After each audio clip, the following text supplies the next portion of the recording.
This is an addendum to the last video on this paper doll video on 3 ways of making your doll movable. I forgot to explain how I did the background, so I thought I'd just do a quick talk through of how I did it. So the base is acrylic paint and it's the blue color. I put it on with a sponge and then I put a stencil over it and wiped away the color so it made that pattern in the background. The next thing I did was to take one of these stencils. There's a stencil set and I just love it. And I'll put the link for this below. And it has like 36 different mandalas. So I chose 2 and I stenciled those on the background in black. Next I took patterned paper, and this is just some textured pattern paper, and I cut it into a 3/4 circle and this swirl, and then this shape right here is the cutout piece from that, and I put that on the opposite side. And I just glued those down or put those down with matte gel medium. Next I use these fun round mandala stamps. And I just stamped them onto regular paper in black ink. I used Ranger archival ink. I stamped them onto just a white piece of printer paper. And then I used a punch, a circle punch, to punch out those mandala shapes. And I placed them around and adhered them to the page with matte gel medium. Around the border, I used a big fat Uniposca pen. This is the size 8K, and it's like a big fat chisel. Makes a great border, and I did my black border around the edge. Next I glued down my paper dolls into place, and on this one, the only place that she is glued is in the main part of her body, not where this arm moves, but in this part. This arm is glued and the center part is glued. The rest is loose so that her legs can move, her arm can move, and her head can move.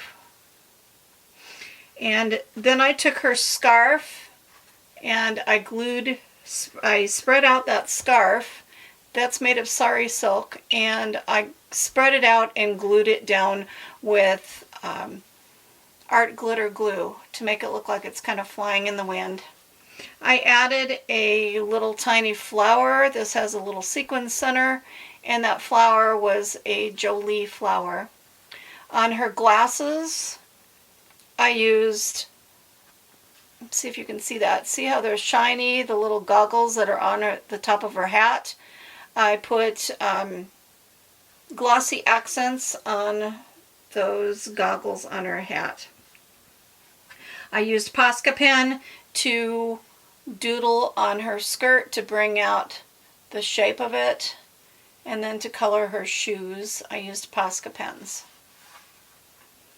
I did the lettering in Posca pen, and I did it in a black outline, pink, and then a purple and a little reddish color at the bottom, and I used my finger while the Posca pen was wet to kind of smear it up to make that kind of grungy looking look to it. And then I used yellow to highlight. I used white Posca pen to make dots, and I glued this girl down, and the only place she's glued down is just her head, and that is so that her entire body can move, because her neck is movable and her legs are movable. So the only place she's attached is just at the top of her head. And I did glue down just at the end her braids on the outsides. This one is loose so it can just free flow. And behind her head I used green gold in golden paint and made hair strokes behind her head. Before I glued her down, I kind of marked off where that was going to go, and then I put some of those little flowers in her hair. She has glossy accents on her glasses, and she's been doodled with Tombow Mono drawing pen and Poscas. So that is how, oh, I did use Poscas to make the dots in the mandalas, the white dots. So I'll put a link in the description box below for all the supplies that I used, and if you have any questions, feel free to ask.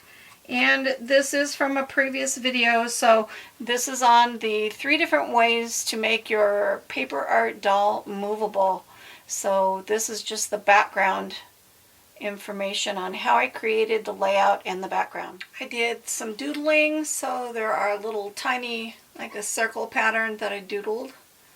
And then I also shaded with a blue colored pencil just to add some shading here and there. And this girl, I didn't like that she didn't have hair, so I just sketched some out real quick on a piece of the scrap file folder, and then just drew it. I used a Molitor drawing pen, black liner, to draw it out, and then I just used some Arteza brush pens to color it. So I added some color to it, and then I just stuck a dot of glue and stuck it behind her head, and I think she looks much better now that she's got some hair. I hope you're enjoying my videos. I'm having a good time creating these paper dolls to put in my Tisha Moore style art journal, and I hope that you're enjoying the process too as I share my tips, tricks, and ideas. So I hope you're making art in your journal today, because art soothes the heart.